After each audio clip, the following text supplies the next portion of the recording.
Good morning all, CamelbackTrading.org coming to you this Tuesday morning, October 11th.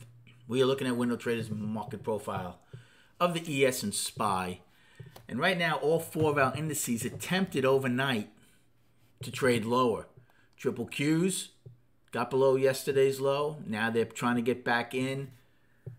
Right now, a double distribution from their overnight. Remember, they had a wide POC above them and an afternoon rally high in I. Russell also traded below yesterday's low. Again, they also, for now, again, is 75 minutes to go prior to the opening. So we'll see if this double distribution, the overnight, holds. They had a wide POC. The bottom line is this. Any acceptance back into yesterday's range, we're going to go trade at those wide pointed controls. Okay?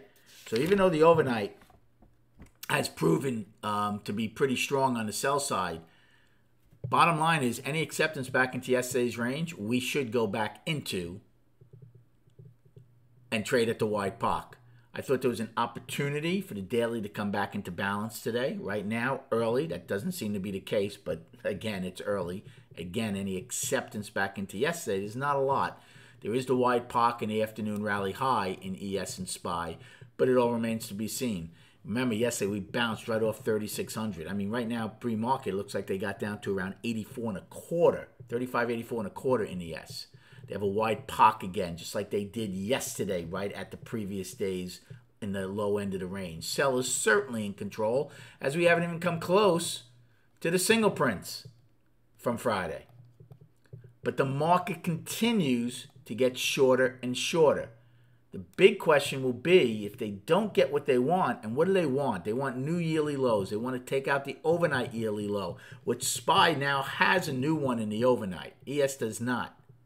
If they don't start getting that, I wonder if they'll give some up prior to tomorrow, where you have the PPI and the Fed minutes out. All things to keep in mind. SPY right now, overnight high is 361.26. Overnight low is 356.22, which is a yearly low as of right now.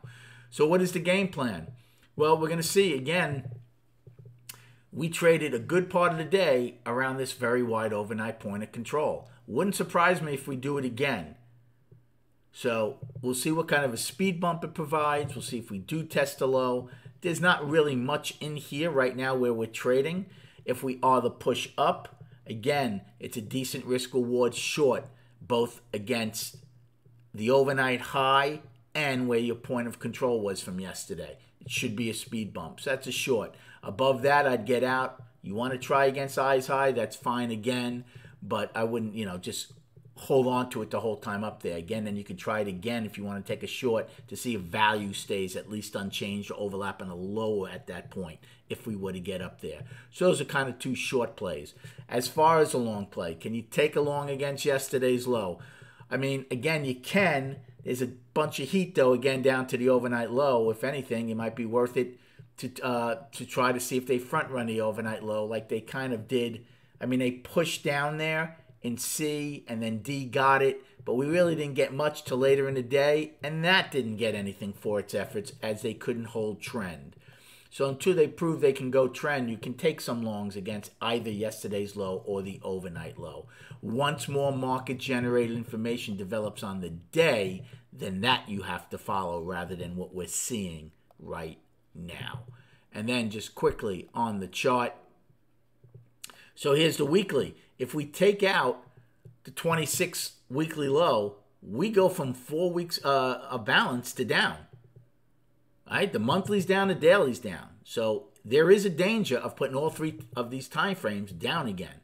But we have to take out 357.04. Right now we're trading $2 above it, although we did get below it pre-market. And you want to, you don't want to just stretch it. You want to get some distance away from it to firmly call the weekly down. And on the daily, we certainly are down for 2 days.